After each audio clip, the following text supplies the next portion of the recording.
Hello friends, सगळ्यांना good morning. तर मी आता जिमला जायला निघाली. थोडा थोडा पाऊस येत होता, तर पप्पा मला सोडवत होते जिमच्या इथे. त्यांची कंपनी पण त्याच साईडला आहे.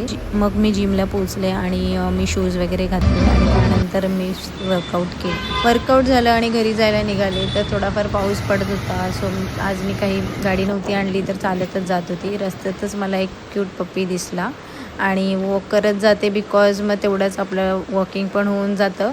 आणि घरी आल्यानंतर फ्रेश वगैरे झाले, थोडा नाश्ता केला आणि पाऊस तरी चालूच होता कंटिन्युअस. छान वातावरण झालेलं एकदम थंड थंड. त्यानंतर मी लॉग इन केलं आणि आपल्या दिवसाचे जे पण वर्क पेंडिंग होते ते सगळं स्टार्ट केलं करायला. त्यानंतर पप्पाच्या कंपनीजवळ गेले, त्यांना लंच बॉक्स हवा होता. सो तो घ्यायला गेले. स्कूटी होती घरी, सो मी तीच घेऊन गेलेले. मग एक फ्रेंड आली, तिला चप्पल घ्यायची होती तिच्या कॉलेजसाठी. सो आम्ही निघालो मॉलसाठी.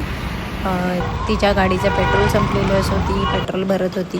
त्यानंतर मॉलमध्ये पोचलो आणि थोडीफार शॉपिंग केली. थोडं काही गोष्टी पाहिजे होत्या. तिथेच दिसला H&M.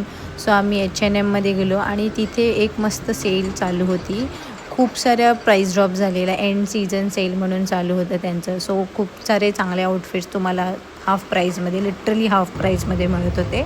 त्यानंतर आम्ही इंट्यूनमध्ये गेलो. तिथे मला एक कुर्ती आवडली आणि तीच मी घेतली. पण शेवटी ज्यासाठी आलेलो तिची चप्पल, ती आम्हाला काही भेटतच नव्हती. आम्ही सगळीकडे फिरलो, बाटामध्ये गेलो, नाहीच भेटलं.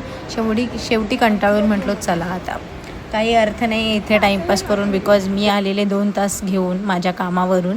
सो माझ्याकडे जास्त वेळ नव्हता. तर मी तिला म्हटली चल नेक्स्ट टाईम येऊया, आता आजच्या दिवसासाठी फार झालं, आता मी काही जास्त फिरणार नाही. सो आम्ही काही खाल्लं वगैरे नाही, असंच निघालो बिकॉज आम्हाला थोडी घाई झाली. तर इथे आम्ही रॉंग साईडने जातो आहे, बिकॉज दुसरी साईड खूप ट्रॅफिक जॅम होती. सो आम्ही थोडा रिस्क घेतला इकडे, पण तुम्ही असं करू नका. तर चला आजसाठी एवढंच. भेटूया पुढच्या व्लॉगमध्ये. थँक्यू.